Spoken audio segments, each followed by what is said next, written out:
Sermão do Monte, capítulo 6. Bem-aventurados os mansos. Ao considerarmos as bem-aventuranças como um todo, podemos descobrir que existem certas características gerais aplicáveis a cada uma delas. Então, quando começamos a estudar as bem-aventuranças separadamente, averiguamos que até os detalhes se aplicam a cada bem-aventurança. Neste ponto, pois, uma vez mais precisamos salientar que a presente bem-aventurança, esta descrição do crente particular, leva-nos a novas surpresas, porque ela é tão completa e inteiramente contrária a tudo quanto o homem natural pensa. Bem-aventurados os mansos, porque herdarão a terra. A conquista mundial, o predomínio sobre o universo inteiro entregue aos mansos. Dentre todas as pessoas deste mundo, a humanidade pensa em termos de força, de poderio, de habilidades, de autossegurança e de agressividade. Essa é a ideia que o mundo faz de conquista e predomínio. Quanto mais uma pessoa se impõe e se expressa, quanto mais se organiza e manifesta o seu poderio e as suas habilidades, tanto mais perto se acha do sucesso e do progresso. Não obstante, derrubando tal conceito, eis que soa essa notável declaração: Bem-aventurados os mansos, porque herdarão a terra, e exclusivamente eles. Uma vez mais, portanto, somos lembrados, logo no começo desse capítulo, que o crente é alguém inteiramente diferente das pessoas desse mundo. Trata-se de uma diferença quanto à qualidade, de uma diferença essencial. O crente é um novo homem. É uma nova criação, pertence a um reino totalmente distinto desse mundo. O mundo não somente é diferente do crente, o mundo nem ao menos é capaz de entendê-lo. Para o mundo, o crente é um enigma. E se você e eu, nesse sentido primário, não construímos problemas e enigmas para os incrédulos que se movem ao nosso redor, então isso pode revelar-nos muita coisa sobre a autenticidade de nossa profissão de fé cristã.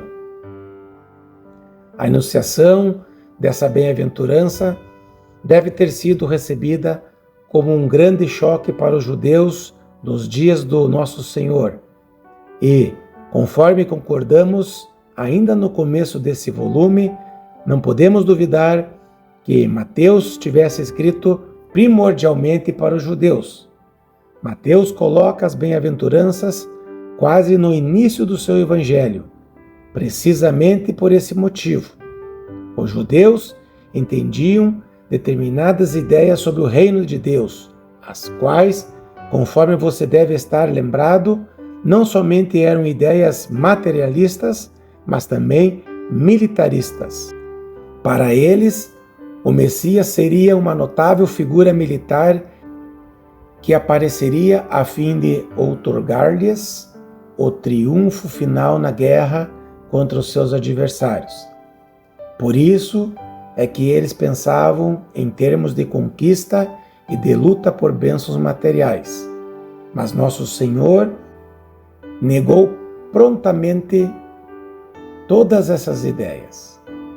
É como se ele houvesse dito: não, o caminho não é esse.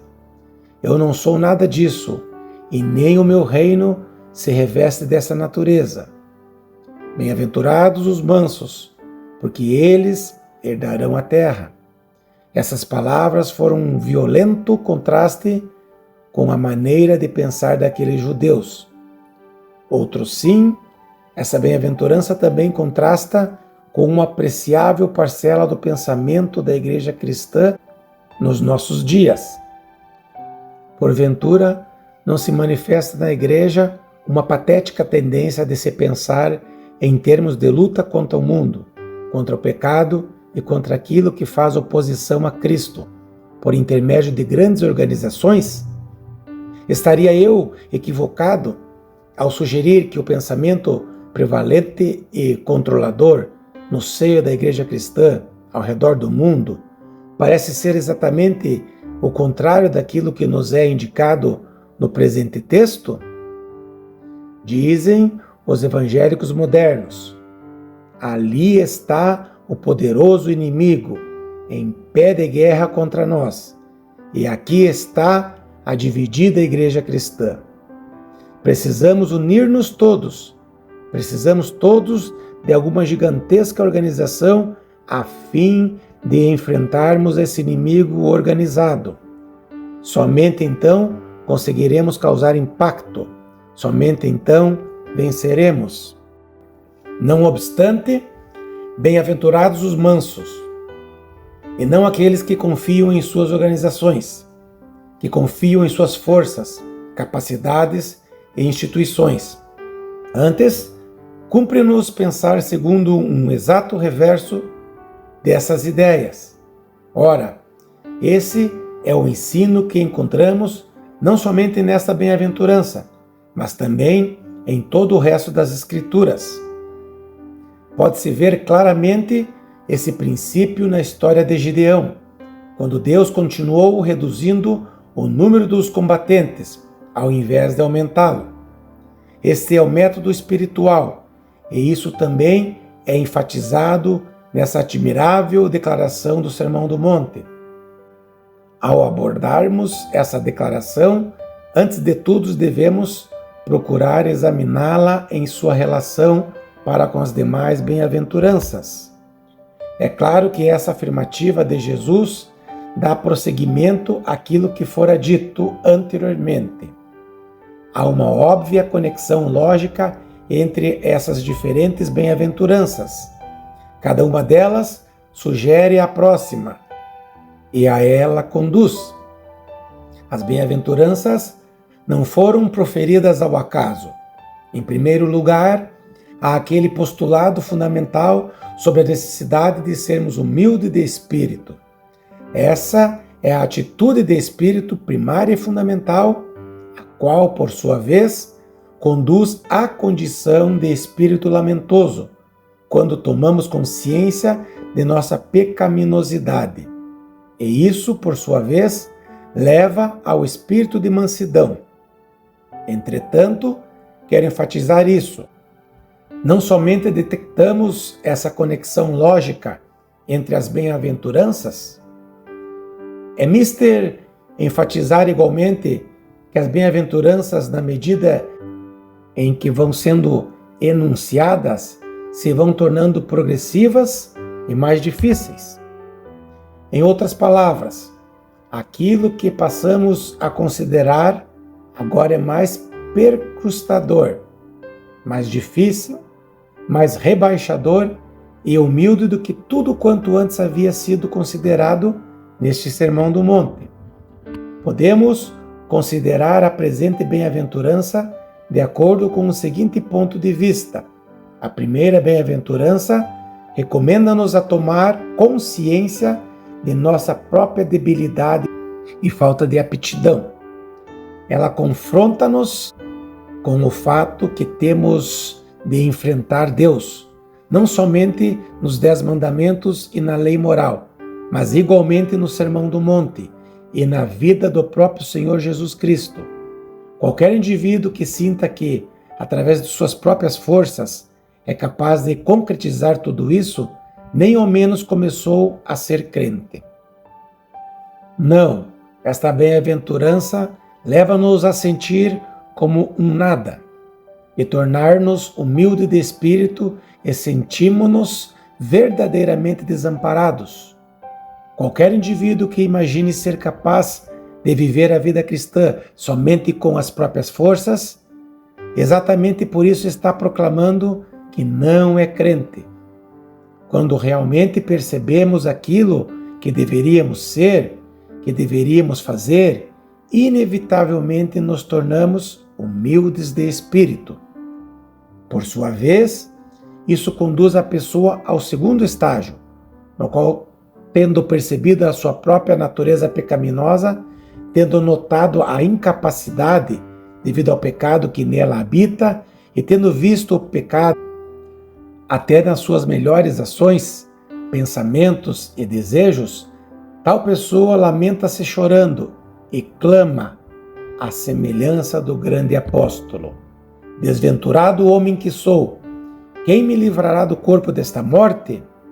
Entretanto, reitero que encontramos aqui algo ainda mais percrustador, isto é, bem-aventurado os mansos. Ora, por qual motivo as coisas são assim? Por que estamos chegando a um ponto em que começamos a ficar preocupados com as outras pessoas? Deixe-me colocar a questão como segue.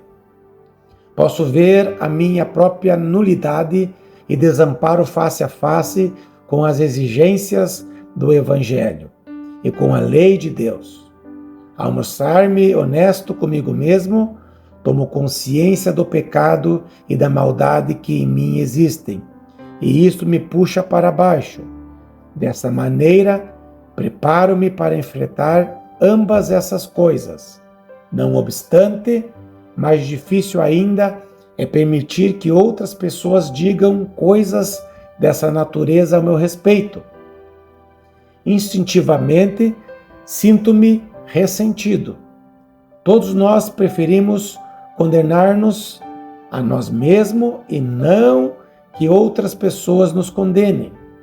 Talvez eu assevere sobre mim mesmo que sou um pecador, mas é devido a um puro instinto que não gosto que alguém me chame de pecador. Ora, esse é justamente o princípio espiritual introduzido por esta bem-aventurança. Até agora, eu vinha examinando a mim mesmo. Doravante, porém, outras pessoas passaram a olhar para mim, e eu passei a ver-me em certo relacionamento para com elas. E elas começaram a tomar atitudes a meu respeito. Como é que eu reajo diante dessas coisas? Esta é precisamente a questão ventilada por esta bem-aventurança. Penso que você concordará que isto é mais humilhante e aviltante do que qualquer coisa que fora antes ressaltada. Consiste em permitir que outros indivíduos dirijam os seus holofotes na minha direção, ao invés de eu mesmo fazê-lo. Quiçá a melhor maneira de abordarmos essa questão seja examinando-a em termos de determinados exemplos. Quem é o indivíduo manso? Com quem ele se assemelha? Ora, muitas ilustrações podem ser oferecidas quanto a isso. Meramente selecionei algumas ilustrações que considero como as mais importantes e evidentes. Tomemos certos personagens do Antigo Testamento para exemplificar. Consideremos o retrato falado daquele notável cavalheiro. De muitas maneiras, penso eu, o maior cavalheiro do Antigo Testamento, Abraão. Quando o contemplamos, vemos um grande e admirável retrato de mansidão. Essa foi a mais destacada característica de sua vida. Devemos lembrar a sua atitude em relação a Ló e como Abraão permitiu ao homem mais jovem fazer a escolha, sem reclamar, com qualquer murmuração ou queixa. Isto é mansidão. Vemos essa qualidade novamente em Moisés, que foi realmente descrito como o homem mais manso da terra. Se examinarmos o seu caráter, descobriremos essa belíssima virtude. Ele se tinha em pouca monta, não impunha a própria vontade aos outros, mas antes rebaixava-se e humilhava-se. Mansidão. Havia diante de Moisés maravilhosas oportunidades, todas as possibilidades da corte egípcia como filho da filha de Faraó. Entretanto, quão realisticamente ele avaliou toda a sua situação quando as coisas como elas realmente eram, e então se humilhou totalmente sob a mão de Deus e sua vontade. Outro tanto se pode verificar no caso de Davi, especialmente em seu relacionamento com Saul. Davi sabia que seria o próximo monarca. Disso já havia sido informado e até havia sido ungido. Não obstante, quanta coisa suportou de Saul, que o tratava áspera e injustamente. Leia novamente a história de Davi e você verá outra vez a mansidão exemplificada da maneira mais extraordinária. Ou então consideremos Jeremias e a impopular mensagem que lhe foi dada para que a pregasse. Foi requerido dele que anunciasse a verdade ao povo, algo que ele hesitava em fazer, ao passo que outros profetas andavam dizendo coisas suaves e favoráveis. Jeremias ficou isolado, passou a ser considerado um individualista, alguém que se negava a cooperar, conforme dir-se-ia atualmente, porquanto não repetia o que todo mundo andava dizendo. Jeremias sentiu tudo isso amargamente. Todavia, tomemos conhecimento de sua história. Vejamos o quanto ele sofreu, permitindo que coisas ofensivas fossem ditas acerca de sua pessoa, às suas costas. Mas mesmo assim, ele continuou anunciando a sua mensagem. Este foi um grandioso exemplo de mansidão. Ao chegarmos no Novo Testamento, continuamos encontrando a virtude da mansidão. Verifiquemos o caso de Estevão e veremos nele uma grande ilustração no nosso texto. Examinemos a vida de Paulo, aquele poderoso homem de Deus. Consideremos o que ele sofreu às mãos de diversas das igrejas que fundou, bem como da parte de seus próprios compatriotas e outros indivíduos. Quando lemos as epístolas de Paulo, divisamos essa qualidade de mansidão em plano destacado. Maiormente, ao escrever ele aos membros da igreja de Corinto, que vinham dizendo coisas ofensivas e impensadas a respeito dele. Esse, pois, é outro grande exemplo de mansidão. Mas, naturalmente, chegamos ao exemplo supremo ao olharmos para o nosso Senhor mesmo.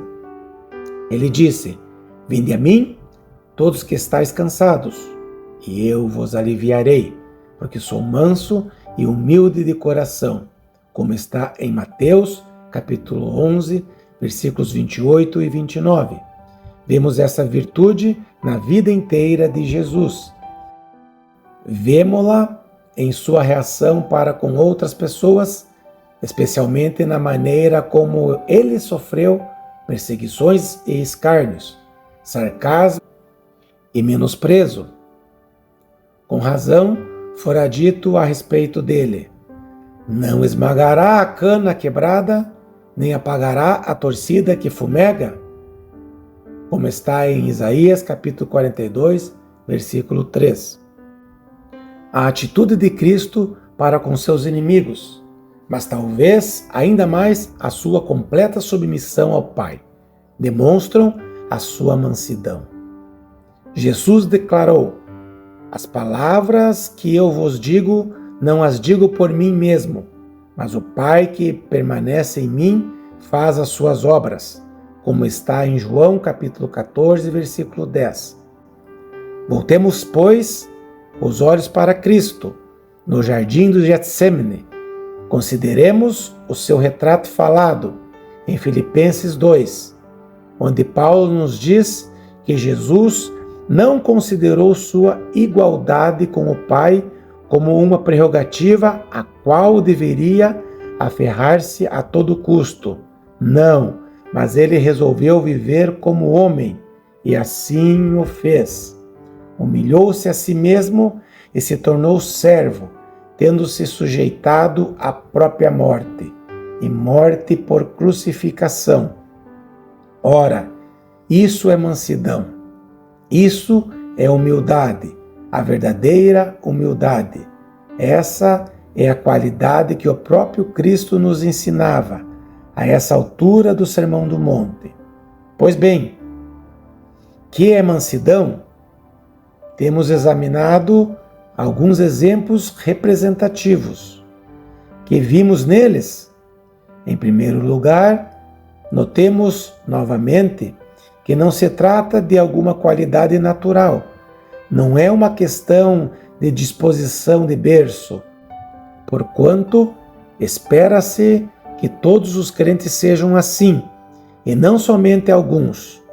Todo crente, sem importar o seu temperamento natural ou sua psicologia, deve ser possuidor dessas virtudes. Ora, isso pode ser provado com grande facilidade. Meditemos a respeito desses diversos personagens, acima mencionados à parte do próprio Senhor Jesus. Penso que se constatará em cada caso a existência de um homem que não possuía essas qualidades como dote natural. Pensemos na natureza poderosa e extraordinária de um homem como Davi, e contudo era notória a sua mansidão. Jeremias, similarmente, permite-nos penetrar nesse segredo.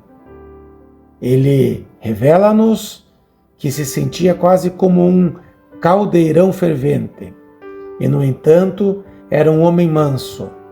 Pensemos em um homem como o apóstolo Paulo, uma mente notabilíssima, uma personalidade extraordinária, um caráter fortíssimo, mas, paralelamente a isso, observamos sua grande humildade e mansidão. Não é alguma disposição natural. Pelo contrário, é algo produzido pelo Espírito de Deus. Seja-me permitido enfatizar a questão como segue. A mansidão não equivale à indolência. Há pessoas que parecem mansas, em sentido natural, mas não são mansas de forma nenhuma, e sim indolentes. Não é de uma característica dessa ordem que as Escrituras estão falando. Também não está em foco a tibieza, embora eu use esse vocábulo com cautela. Há indivíduos que são complacentes e as demais pessoas tendem por observar quão mansas eles parecem ser. Todavia, isso não é mansidão, é tibieza. Por igual modo, não está em pauta a gentileza. Há pessoas que parecem ter nascido naturalmente gentis. Não é isso que o Senhor quis dizer ao afirmar: bem-aventurados os mansos. Nesses casos, ocorre algo de natureza puramente biológica, o mesmo tipo de fenômeno que pode ocorrer nos animais.